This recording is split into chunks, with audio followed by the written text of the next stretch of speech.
Mientras tanto, recordemos esos conceptos de termodinámica aplicada a sistemas biológicos. Solo vamos a manejar dos leyes. Primera ley, la energía no se crea ni se destruye, sino solo se transforma. Segunda ley, pues ese principio de entropía que nos va a transformar esa energía potencial en energía cinética. Bueno, ¿y qué pasa con esa energía? Por supuesto que esa energía va a ser empleada por nuestros organismos vivos para algo en particular. Es por eso que pues, hoy vamos a ver flujo de energía pues, en los ecosistemas. En términos generales, nuestros desempeños se mantienen, por supuesto, desempeño general, y nuestro indicador básico también, pero el objetivo de la clase de hoy es identificar cómo fluye la energía pues, a través de los ecosistemas. Pero bueno, antes de pues, otra vez volver al tema de la energía, debemos tener muy claro pues, estos conceptos que son súper básicos, que en biología no los vamos a profundizar tanto como lo hace la física, pero pues para que haya necesariamente ese flujo de energía por nuestros ecosistemas, pues tenemos que, o más bien debemos tener unos elementos en ese ecosistema y esos elementos deben estar constituidos por materia, ¿sí? Que van a estar en un lugar y en un espacio determinado y que además van a tener una cierta cantidad de energía que va a estar sujeta a cambios a lo largo de ese periodo de tiempo. Visualícense ustedes, es decir, aquí todos somos materia pura, materia y energía en potencia, y entonces esa materia no va a estar estática, nosotros vamos a tener que movernos más tarde o simplemente movernos un poquitín para cambiar de posición, para pues no maltratar la postura y demás. Pero bueno, vamos a tener esa materia y esa energía va a estar circulando constantemente pues, sobre esos elementos o sobre esa materia o sobre ustedes, ¿sí? A pesar de que pues, en termodinámica se diga que bueno, la entropía está en todo momento actuando, pero que tenemos en cuenta una entropía que pues cause un desorden mucho más grande, la energía siempre va a estar ahí, y más en nosotros que pues somos unos animales de sangre caliente, y pues ahí pues valga la redundancia va a estar pues esa energía calórica en todo momento desplayándose, bueno, y pues esa energía básicamente nos va a conferir la capacidad de producir algún trabajo. Entonces trabajo como qué, como caminar, como hacer ejercicio, como escribir o simplemente pues estar aquí escuchando la clase y demás, ¿sí? Pero esa energía se va a mover en un sistema determinado, que pues en este caso, en este momento, nuestro sistema determinado sería como la habitación, la sala, la terraza, bueno, en fin. Ahí va a estar la materia que son ustedes, que soy yo, y va a estar la energía que pues va a estar almacenada en sus células y que ahorita está siendo consumida por todas ellas, ¿sí? Y cuando uno habla de un sistema, pues tiene que haber un orden lógico, ¿sí? Y una forma de regulación que pues esté ahí interactuando sobre pues esos elementos. Y en el caso específico, pues aquí de lo que queremos ver en biología, pues es el tema de los niveles tróficos, que pues tenemos que profundizar para romper algunas dudas, algunos obstáculos epistemológicos respecto al tema de niveles tróficos. Pero en conclusión, esa materia va a estar en un sistema, va a tener una energía pues allí presente, ¿sí? Parte de esa materia se va a dispersar al ambiente en forma de calor y va a haber un orden lógico que pues regule esa materia. Entonces acá en esta imagen resumimos pues lo que dice Morfeo cuando hace ver a Neo la realidad. Le dice, pues en estas sociedades modernas, básicamente el humano se transforma en energía. Nosotros, pues, somos eso, energía, es decir, somos pilas que trabajan para un sistema mayor para generar, pasta, dinero, lucas, Villegas, pavos, puntos, bueno, en fin, todo lo que se le diga para un sistema mayor. Pues, bueno, uno dice como, bueno, el dinero realmente no vale nada. Lo que vale pues son los objetos a los que uno les da significancia, el dinero es solo pues el intermediario. Pero bueno, estamos en biología, ¿no? Y bueno, ya teniendo como claro esos conceptos de materia, energía y pues el orden lógico de esos sistemas, tenemos que trabajar pues el flujo de la energía desde lo más macro, recuerden. En la clase pasada yo les había prometido explicarles por qué la energía solar es tan fundamental para la tierra, para los biomas, para los ecosistemas, para los nichos, nichos fundamentales y para donde, mejor dicho, alcance a llegar en la tierra, ¿sí? Y es que esta energía solar, pues obviamente va a constituir la fuente principal de energía de un ecosistema, ¿sí? Que del 100%, pues que nos llega de energía del sol, acuérdense que se demora 8 minutos 19 segundos en llegar, ¿sí? Solo del 2 al 5% va a ser utilizado por organismos fotosintéticos, acuérdense, organismos fotosintéticos son plantas, cianobacterias, algas marinas, incluso algunos protozoos, pero muy poquiticos, ¿sí? Y bueno, otros organismos que pues también nos pueden generar como ese oxígeno y van a ser fotosintéticos y además unos productores primarios bien importantes para el ecosistema. Ojo, acuérdense que en muchos biomas, en muchos ecosistemas, en muchos nichos fundamentales, el productor primario no suele ser la parte más importante pues, de esos niveles tróficos, sino, como lo vimos la clase pasada, es el depredador el que tiene allí la importancia. Más tarde profundizamos. Calma, calma. ¿Ok? Gracias pues a esa energía solar, ¿sí? Ese calor que pues va a ser disipado por la atmósfera nos va a generar unos patrones térmicos que pues son súper deliciosos para algunos. A mí casi no me gusta la tierra caliente. Yo voy y me meto al río y demás, pero casi no me gusta, ¿sí? Y pues que esas corrientes de calor potenciadas por el aire, combinados con la posición en la que está la Tierra, acuérdense que la Tierra no está así, sino tiene un ángulo de inclinación específico, gracias pues a la gravedad que ejercen otros planetas sobre él, y pues nos va a producir en todos los fenómenos que conocemos de nuestra amadísima Tierra, como la producción de vientos y pues corrientes oceánicas, ¿sí? Esta energía que pues transcurre a forma de calor, acuérdense que va a calentar los gases de la atmósfera, oxígeno, nitrógeno, argón, xenón, criptón, bueno, todos los gases que hay, metano, dióxido de carbono, ¿sí? Los va a calentar y esa vaina va a tener pues una influencia directa sobre la precipitación. ¿Qué es eso? Pues la cantidad de lluvia que cae en un lugar específico, ¿sí? Y pues los efectos de esta energía van a ser potenciados por una morfología de la Tierra que ya vamos a ver a continuación. En pantalla, lo que ustedes pueden ver más o menos es la representación de cómo se distribuye esa energía solar pues por todo el mundo. Y claro, ustedes alcanzan a ver que, bueno, esta es la línea del Ecuador, la que estoy trazando, que pues me acaba de quedar un poco chueca, está más o menos en esta medida de 3,6 a 4, que bueno, pues eso es como una unidad de medida para saber cuánto sol llega pues anualmente y diariamente a nuestro planeta. Y ustedes dirán, pero maestro, ¿esta vaina para qué me sirve, mi hijo? O sea, enséñeme vainas que sirvan para algo, hermano. Pues resulta que si alguno de ustedes o alguna de ustedes va a estudiar agricultura, va a estudiar geología o bueno, cualquier otra ciencia que utilice pues estos o que necesite este patrón de distribución de energía solar, lo va a necesitar mucho, ¿sí? Porque si yo estudio agricultura, vea, y entro al Atlas, que es una aplicación que tiene ahí el Servicio Geológico Colombiano y el IDEAM, me va a botar pues los rangos de esa energía solar que están pegando sobre mi país. Entonces, si a usted lo contratan y le dicen, mijito, váyase a Tolima que allá necesitan que plante unas 1000 matas de cacao, pues usted va a tener que consultar el mapa de la distribución de esa energía calórica. ¿Por qué? Porque usted tiene que ubicar, bien puede ser de oriente a occidente o de norte a sur o de suroeste, bueno, en fin, usted va a determinar cómo ubica esas plantas de maíz para que en el transcurso de esas 12 horas de sol aproximadamente, pues ese llenado de fruto, gracias a esa energía solar, sea efectivo y pues genere más pasta, ¿sí? Sea un ingeniero o una ingeniera agrícola bien chévere. ¿Mm?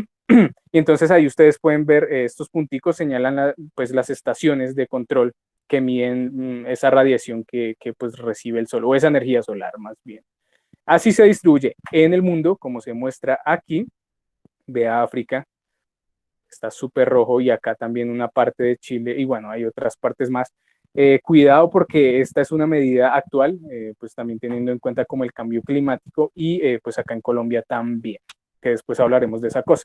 ¿Por qué es importante esa energía solar para los productores primarios? Me refiero otra vez a algas marinas, algas de dulce acuícolas, árboles, plantas herbáceas, bacterias, cianobacterias y bueno, otros organismos, porque resulta que, recuerden cuando estaban en sexto, cuando les mostraron este esquema de longitud de onda, que es el espectro visible básicamente, ¿sí? Y por allá en octavo, cuando vieron tipos de células vegetales, que cada tipo de célula vegetal tenía un pigmento específico para poder absorber pues esa energía del sol para poder hacer la fotosíntesis, que ¿qué es?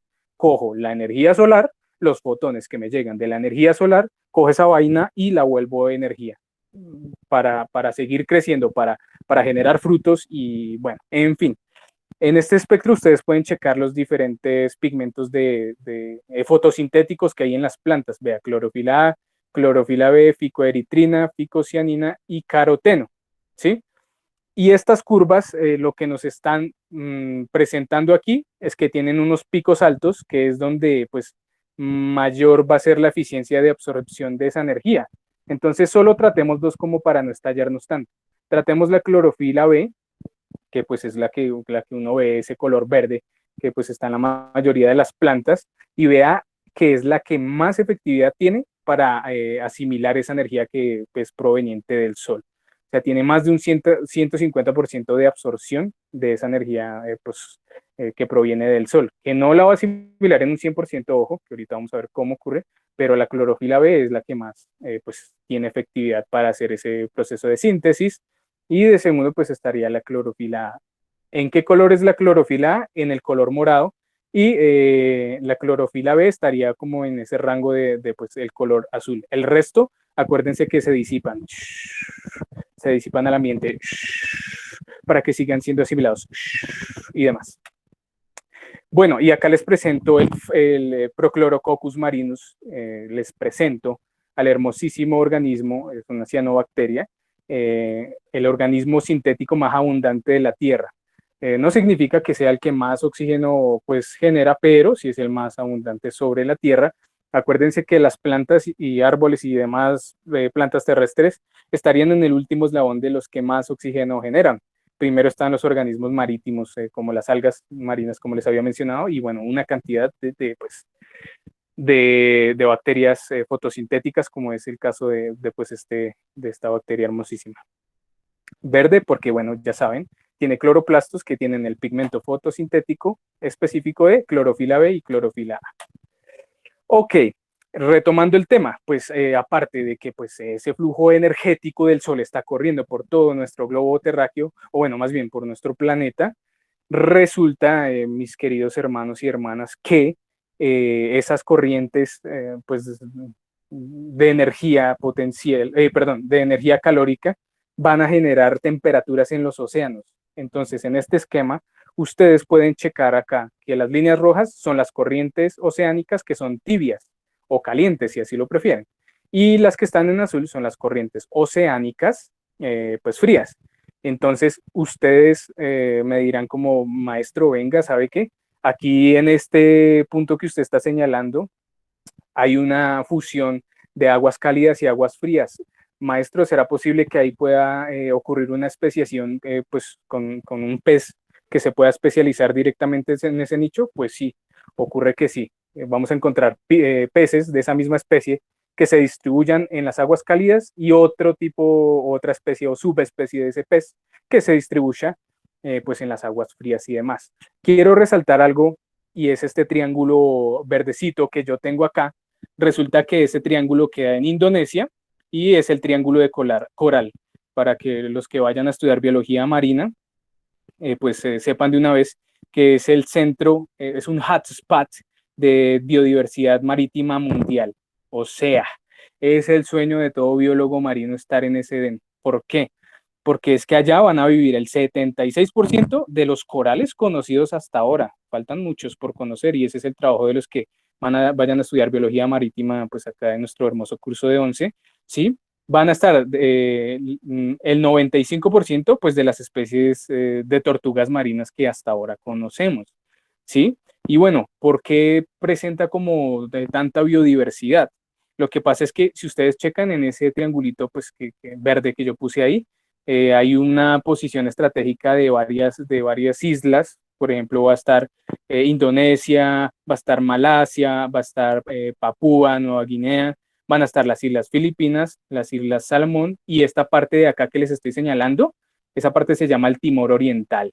Y entonces, como tiene unas corrientes oceánicas tibias, pues y bueno, también unos aspectos morfológicos de la Tierra bien específicos y especiales, pues va a proliferar la vida marítima de una forma más exponencial. Ojo porque pues no todo el mar ha sido explorado, puede que haya otro triángulo de coral y no lo sabemos.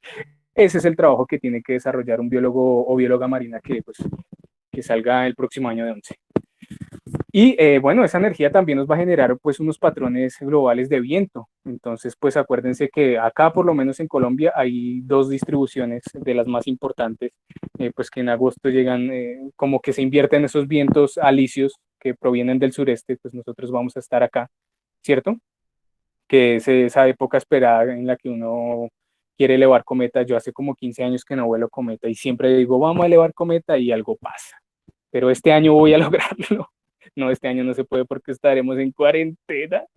Ok, de todas formas, ese viento caliente va a chocar también con unas zonas de mucha altitud, ¿sí? Que van a estar por sobre los 2600, incluso más arriba. Acuérdense, el aire se va a enfriar y va a tener que otra vez bajar, ya lo vamos a ver pues con más detenimiento. Y así se explica pues, por qué ocurren los climas cálidos, templados y fríos y demás. ¿Qué pasa?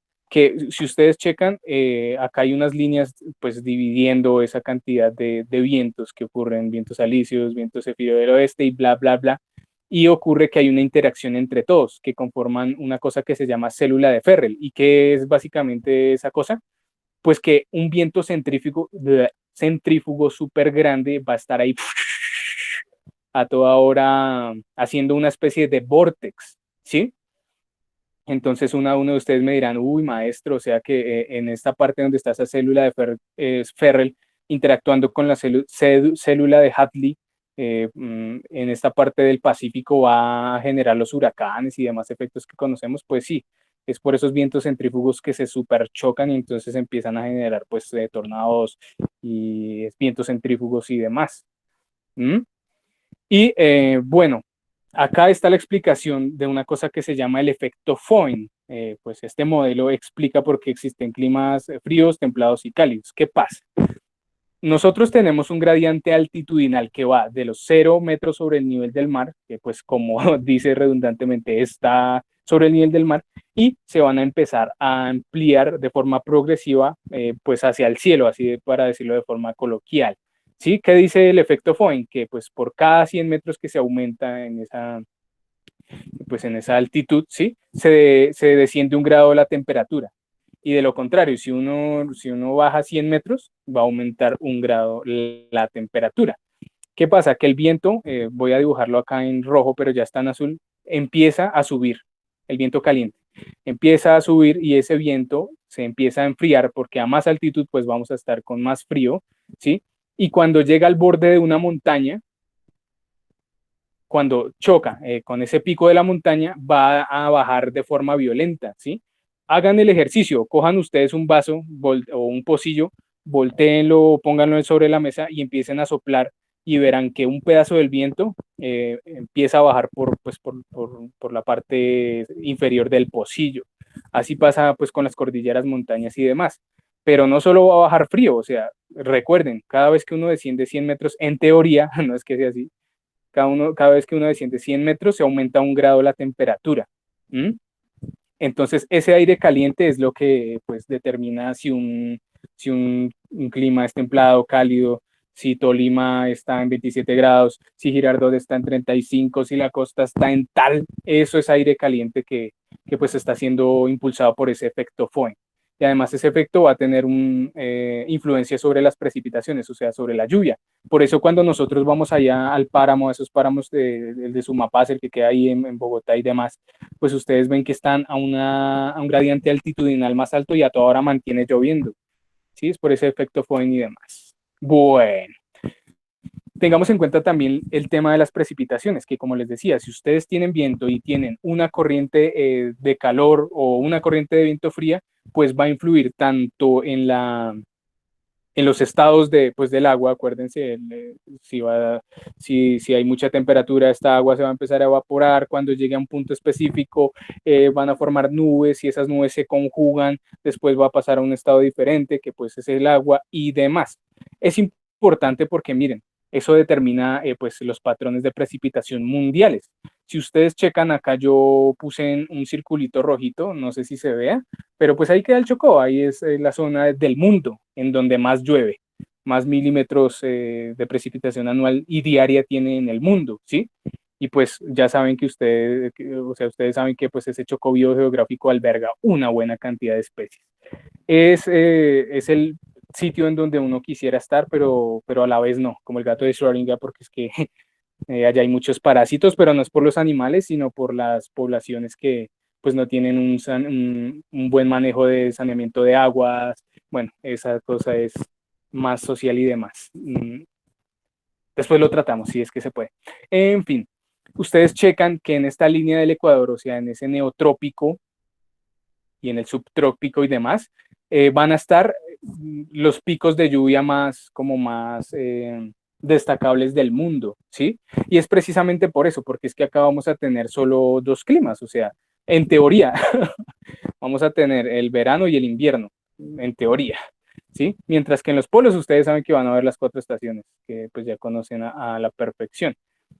Pero sí, nosotros tenemos una zona de bastante precipitación y bueno, creo que pues, en Bogotá y acá en Chile pues nos hemos dado cuenta de eso. Ahora, ese flujo de energía en un ecosistema va a conformar una vaina que se llama cadena trófica. Ojo, más adelante vamos a ver lo de niveles tróficos y lo de una cadena trófica, ¿sí? Y pues esa cadena trófica va a estar en cualquier ecosistema habido y por haber, descubierto o no descubierto. Y así no está descubierto, de todas formas va a estar una materia y una energía interactuando y también va a estar ese orden lógico que va a ordenar esa cadena trófica, ¿cierto? El flujo de energía siempre va a ser unidireccional. ¿Qué significa eso? Por ejemplo, yo tengo acá, supongamos, una personita. ¿Por qué se llama unidireccional? ¿Cierto? Y supongamos que acá tenemos a un lobo hambriento, es decir, un humano se perdió por allá, un bogotano se perdió por allá en Alaska. Entonces, cuando yo dibujo esta flecha en un solo sentido, pues el flujo de energía va a ser unidireccional. Y cuando yo la dibujo desde acá hasta acá, significa que el lobo se comió pues al humano. Sería bellísimo, pero básicamente es eso. Más adelante con unas grafiquitas lo checamos pues más. Pero en conclusión, ese flujo de energía va a ser unidireccional en la mayoría de las veces. Acuérdense que no hay leyes en biología. ¿Mm? Y bueno, pues ese flujo unidireccional es la medida de energía que va a ingresar, pues obviamente al individuo y que va a estar presente a forma de calor en ese ecosistema. Ahora sí empecemos a ver lo que son los niveles tróficos. Ocurre que en esos niveles tróficos vamos a ubicar unos individuos específicos. El primer eslabón, por así decirlo, no pongamos eslabón porque no podemos ver como una linealidad de esos sistemas tróficos. El primer individuo, pues van a ser los productores primarios, ¿sí? Que van a aprovechar ese porcentaje de materia en un 100% en teoría. Acuérdense que en ciencias uno no puede hablar del 100% absoluto, habla del 95%, pero bueno, en fin, me entendieron. ¿Por qué? Pues porque ustedes saben que la energía solar va a estar por todo lado ahí interactuando con estas plantas y bacterias y bueno, en fin, ¿sí? Ahora, pues esos productores primarios van a tener unos consumidores de primer orden. Pongamos un ejemplo marítimo. Un pez que se alimente de algas marinas, pues que le gusta, o bueno, no que le gusta, que para su supervivencia, porque esa alga tiene pues omega 3 y pues así puede albergar más aceites y no se va a estallar tanto buscando alimentos. Esos son los consumidores de primer orden y estos bichos solo van a aprovechar el 10% de la energía de esos consumidores. ¿Por qué? Porque imagínense que pues una buena parte de esa energía ya ha sido asimilado por esos productores primarios y solo les queda un poquitín, que pues era la que había almacenado para pues seguir subsistiendo, pero pues que ese consumidor cogió y se lo fagocitó. Luego, pues que bueno, van a ser en su mayoría herbívoros. Ojo, en su mayoría herbívoros porque a veces el carnívoro, a veces cuando el carnívoro no tiene comida pues de la que alimentarse, le toca volverse vegetariano y eso pasa. O sea, el carnívoro no es estrictamente carnívoro a veces porque tiene que sobrevivir, o sea, tiene que su objetivo en la vida es fecundar, pues básicamente que la especie sobreviva y demás, ¿sí? Y ese, pues, depredador o consumidor de segundo orden, pues, va a atacar principalmente a esos consumidores de primer orden. Pero estos bichos solo van a poder asimilar el 1% de la energía que tenía en un primer momento, pues ese consumidor de primer orden, sí, claro, y ustedes lo pueden evidenciar de una forma muy práctica, porque si una bandada de lobos, por ahí de unos 7 lobos, se come una liebre, que esas liebres se esconden re bien y son súper rápidas, pues no va a ser mucha energía. Además, los depredadores se tienen que asegurar de dejar comidita, porque si se comen todo, pues todo de una vez, ¿cómo van a sobrevivir? Entonces, por eso solo aprovechan el 1% de la energía. Los consumidores de tercer orden son aquellos que se alimentan de, pues, de esos depredadores. Pongamos un ejemplo contextual. Yo tengo una pantera que es un depredador y tengo un cocodrilo, una babilla o lo que ustedes quieran de esa familia Alligatoridae, ¿sí? Y ellos dos se alimentan pues de un consumidor de primer orden, pero ocurre que en muchas ocasiones que pues esta pantera ya está cansada de comer antílope o cansada de comer otras vainas y le va a pegar duro pues al caimán, le puede hacer. En caso de que el depredador pues se coma a otro depredador, ¿sí? Vamos a tener un consumidor de tercer orden y este solo va a aprovechar el 0,02% de la energía, pues porque este tipo, lo que les digo, en la naturaleza tienen que racionar, no es como en los humanos que uno compra pues la hacienda para un mes, para 2 meses, para 3 meses, no, no, no, no, no. En la naturaleza no hay mercados, no hay ara, no hay, bueno, toda esa mano de bichos que hay, no. A ellos les toca racionar súper bien.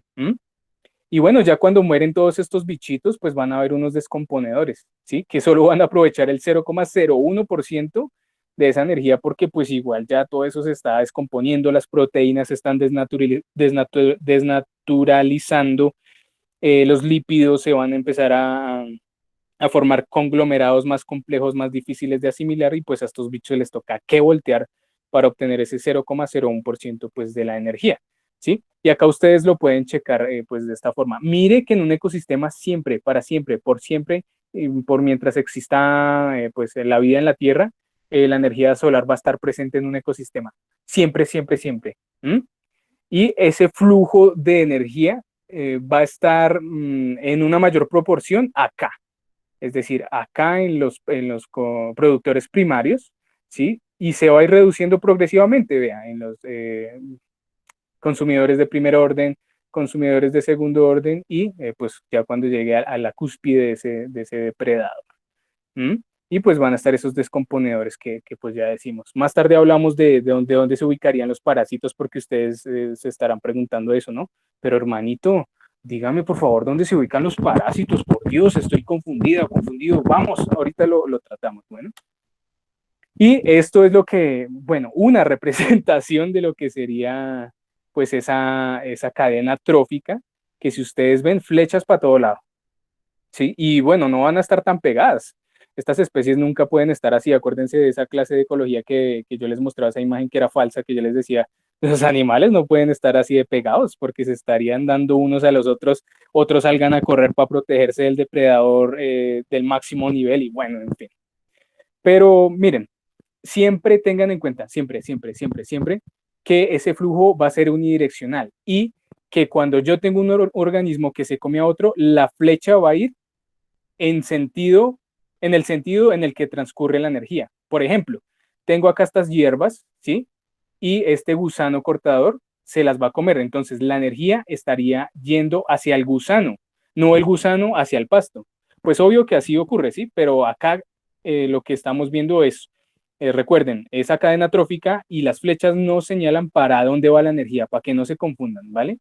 Y bueno, ese gusano va a ser fagocitado por una culebra, que puede, pues las culebras que comen gusanos son de la familia Colubridae, no de la Viperide, porque pues esas son las del veneno. La Colubridae no tiene veneno, no todas las serpientes tienen veneno, sí, pero va a ser fagocitada por esta culebra de la familia Colubridae y la energía va a ir hacia ella. A su vez, este batitú, que es una ave súper especializada en cazar estos reptiles, les atraviesa el cráneo, pues con este super pico, les mete su chuzón y bueno, posteriormente se la fagocita. Y así, sucesivamente, vea, acá tenemos un ejemplo de un consumidor de cuarto orden, que es este aguilucho, pertenece a la familia de los falconiformes, donde están todos los halcones, y este man pues se va a comer ese batitú, se lo va a cenar, entonces ahí está como toda la parte resumida, para no seguir profundizando más. Y recuerden siempre, siempre, siempre tener en cuenta que nosotros podemos ver una cadena trófica con sus niveles tróficos, pero nosotras y nosotros jamás, de los jamases, vamos a poder ver las cadenas tróficas y los niveles tróficos como una linealidad. Acuérdense, por favor, siempre de ese artículo súper bueno que leímos de ecología de las especies estrella, que es cuando el depredador es el elemento más importante de las poblaciones. ¿Por qué? Porque ese depredador va a regular esas poblaciones, ¿sí? Las va a controlar y va a hacer una presión externa para hacer que esas especies puedan pues tener una divergencia evolutiva o en español que se genere una nueva especie y demás. Nunca lo vean como algo lineal, eso ya no se puede, no puede seguir ocurriendo. All right. Bueno, ocurre que pues estos bichos, aparte de que hay una cadena trófica y unos niveles tróficos, volvemos otra vez al tema de interacciones pues ecológicas, acuérdense, intraespecífica y interespecífica. Yo voy a tener acá un pedacito, ¿cierto? Un pedacito pues, de ese ecosistema que tiene unas características muy diferentes. Yo aquí voy a tener arena seca y el inicio de unas hierbas, mientras que acá voy a tener una marea baja y acá en este detritus, en este fango, pues vamos a tener una buena cantidad pues de organismos que también van a tener pues sus niveles y su cadena trófica, ¿verdad? Pero ¿por qué les puse esta imagen? Porque es que siempre recuerden que no necesariamente cuando un depredador se encuentra con otro depredador tiene que darse pues chuzo, como era que decíamos en clase cuando molestábamos. Ya se me olvidó cuando empezaba a hacer la jugada del cuchillito. Bueno, en fin, no se van a agredir unos a otros, no, ellos son más altruistas. Pues si uno de los depredadores tiene mucha hambre, ya le toca darle duro porque necesita sobrevivir para ir a fecundar, es que básicamente es así. Hasta ahora no sabemos si un poliqueto, si un escarabajo, si una galleta de mar, si un cirrípedo puede pensar o tiene más bien una conciencia de lo que hace. No, hasta ahora lo que sabemos es que actúan por instinto, pero yo creo que los manes piensan. Yo sí creo que ellos piensan, porque yo a veces cuando me quedo viendo las arañas, bueno, después les cuento para no alargar la grabación. ¿Y qué pasa? Remontémonos a esta imagen. Cuando nosotros tenemos esa mano de bichos ahí interactuando, cuando están haciendo esas relaciones inter e intraespecíficas, ocurre que las especies tienen que hacer un trade-off. ¿Qué es un trade-off? Unos compromisos, ¿sí? Porque es que si yo, por ejemplo, tengo un ecosistema donde está grupo 11, unos se alimentan de frutas, otros se alimentan de carne, y de pronto voy a poner el ejemplo, no es para ofender, es para el ejemplo, anoten en la agenda, eh, que hay unos desperdicios que se generan pues, de esos carnívoros y de esas personas que se alimentan solo de vegetales, y entonces se están agotando los recursos, ¿sí? Hay que hacer un trade-off entre especies. Entonces, supongamos que yo tengo un gemelo y le digo a mi gemelo, manito, yo sé que tú y yo somos carnívoros, se están agotando los recursos, parcero, alimentémonos acá de los desechos. Y eso es un trade-off. Es perder la cualidad que yo tengo de carnívoro, ¿sí? Para ganar otra cualidad que me permita sobrevivir, ¿sí? Para que me permita asimilar la energía de algo de lo que yo antes no me alimentaba. Básicamente es pues obtener un beneficio para mi especie, para toda mi especie, ¿sí? Entonces, aquí yo voy a estar sacrificando mucha energía valiosa mía, porque imagínense, mi estómago está acostumbrado a asimilar proteínas de la carne, pero no está asimilado, no está acostumbrado pues a asimilar eh, los huesos viejos, las cáscaras de plátano, bueno, en fin, ¿sí? Y eso me va a representar que tenga que gastar mucha más energía para poder llegar a sacar pues provecho de ese detritus que genera pues grado 11, ¿sí? ¿Para qué? Para que me asegure un beneficio y que todas las hembras quieran reproducirse conmigo y, bueno, diverger evolutivamente para generar una nueva especie y quedar como el campeón, como otro de los eslabones pues esta red trófica y así mantener un equilibrio. Que estos manes que se alimentan de carne ya no estén azarados porque se va a acabar, que los que se alimentan de vegetales no estén azarados porque se va a acabar, sino que aquí todos trabajamos en conjunto. Los que comen carne y vegetales botan allá y bueno, y mi gemelo y yo pues nos vamos a alimentar de eso. ¿Mm? Pero pues no es tan fácil, acuérdense que va a haber muchos factores que pues van a interactuar sobre eso. Pueda que una cáscara de banano esté pues infectada con alguna bacteria y me muera, ¿sí? Y muchos de estos individuos de la población mía, de mis gemelos, pues podrían llegar a morir, como también podría llegar a sobrevivir y pues ser próspero. Ok, ¿cuál es el ejemplo típico de este trade-off o de este compromiso ecológico? Esto ya es ecología evolutiva, ¿sí? Ocurre que este Gasterosteus aculeatus es el ejemplo más cercano que podemos tener. Chequen que esta especie es más amarillita, que además tiene unas branquioespinas un poco más prominentes que este que está acá, que es de colorcito gris, que tiene los ojos azules y sus branquioespinas son más chiquiticas y están en mayor aumento. ¿Cuál es la situación acá? Que ocurre que este bicho amarillo es del medio marítimo y este bicho plateado es del medio dulce acuícola. Entonces los ecólogos dijeron, pero hermano, este bicho, ¿cómo, o sea, cómo la misma especie puede estar en medio marítimo y en medio dulce acuícola? Pues, mijitos, ocurre que esas branquioespinas que tiene el primer organismo son más largas y están en mayor número. Eso morfológicamente tiene una ventaja grandísima y es que cuando este bicho abre la boca para tragar pequeños crustáceos, se va a generar un efecto de vacío. Y ese efecto de vacío entonces va a hacer que pues haya más poder para atrapar a la presa, ¿sí? Y como va a estar constantemente haciendo pues como esa actividad de estar comiendo, esas células van a percibir esa información, esa presión del medio, y en la próxima generación pues van a nacer organismos con esas branquioespinas más largas y más numerosas para hacer ese efecto bomba. Mientras que la marítima tiene chequenla ahí, unas branquioespinas chiquiticas y no están tan prolongadas como estas. Eso es un trade-off, un compromiso. Bueno, en este medio salino, pues yo ya no voy a encontrar lo mismo, ¿sí? Hay una alta competencia por las algas, ¿cierto? Y lo que yo voy a tener que hacer es migrar al medio dulce acuícola para pues ya dejar un equilibrio. Pero ojo, porque es que este pez que está en un medio dulce acuícola, pues tuvo que hallar una forma de hacerle frente al déficit de algo que se llama el DHA.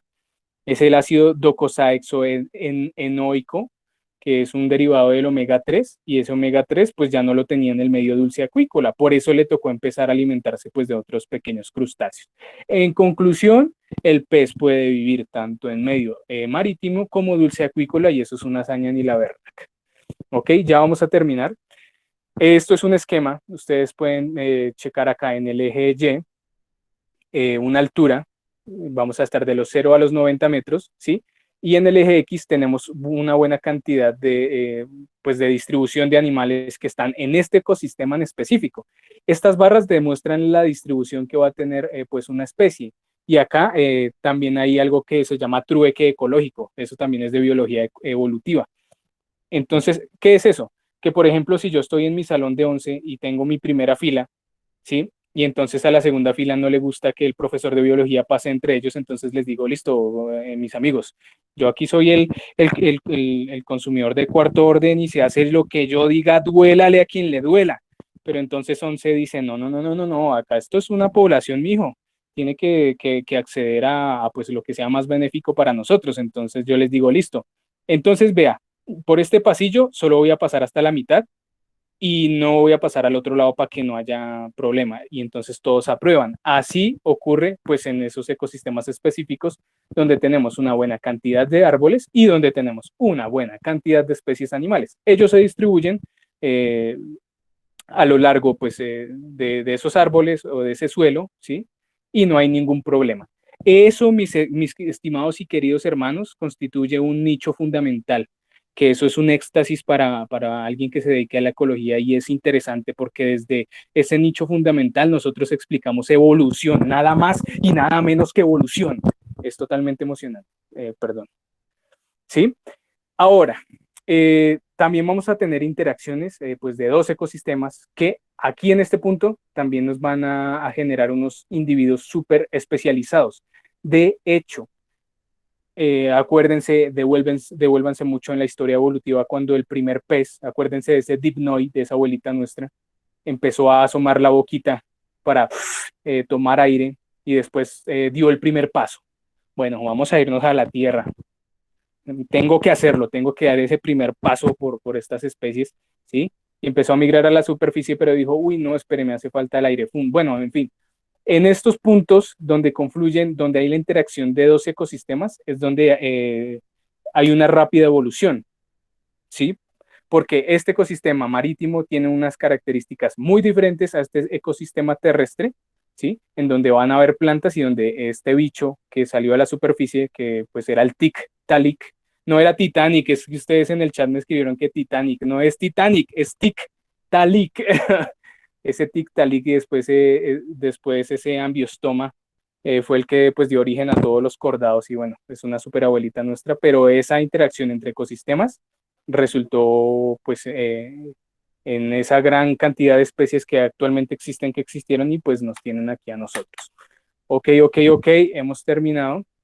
Esperen un momentico, paramos de grabar.